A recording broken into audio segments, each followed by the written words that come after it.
అలాగే సంక్రాంతి అనగానే నేను మెయిన్గా ఎందుకు చాలా నాకు అనిపించిందంటే, గోదావరి జిల్లాలండి, కోడిపందాలండి, జోదాలండి, సంక్రాంతి తాలూకు అంటే సంక్రాంతి అంటే కోడిపందాలు, జూదాలు, పేకాట. ఓకే, నేను సరదా, నేను అదేం కాదంటలేదు, చేసేవాళ్ళని చేసుకోమని చెప్పి నాకు ఇబ్బంది లేదు. కానీ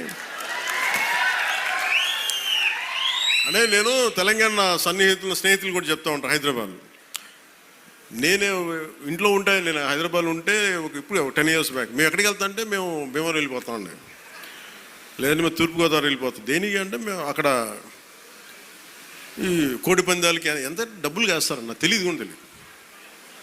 నాకు అప్పుడు అర్థమైంది. అంటే నేను అనేది సంక్రాంతి అంటే కేవలం కోడి పందాలు, పేకాట, జూదం దగ్గరికి పరిమితం అయిపోతే రాంగ్ ఇండికేషన్ వెళ్తుంది సొసైటీకి. ఇంకెక్కడ వెళ్ళాం మనం.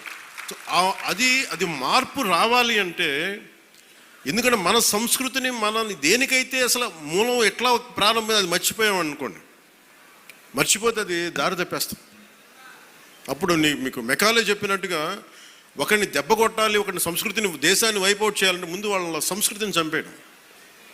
సో ఇది సంస్కృతి మూలాల్ని పరిరక్షించడానికి, మర్చిపోకూడదని చెప్పడానికే ఈ వేడుక ఈ రోజున పీఠిక. ఇది మొత్తం రాష్ట్రంలో ప్రతి నియోజకవర్గంలో ఇది అవ్వాలి.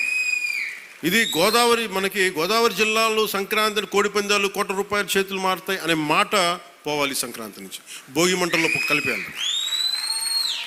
సరదాగా చేసుకుంటారో ఏం చేసుకుంటారో అది వేరే, కానీ అది మట్టుకు ప్రత్యేకంగా కనిపించకూడదు. ఇది ఆప్యాయతానురాగాల గురించి, పంచే మనస్తత్వం గురించి చెప్పుకోవాలి. ఇందాక మనం చూసిన హరిదాసు కీర్తనల గురించి చెప్పుకోవాలి. గరగ నృత్యాలు, గంగిరెద్దులాటలు, కోలాటలు, భజనల గురించి చెప్పుకోవాలి. అలాగే నవతరానికి మన సాంప్రదాయాల విలువల గురించి, కళారూపాలు, సృజనాత్మక ప్రక్రియల గురించి తెలియాలి.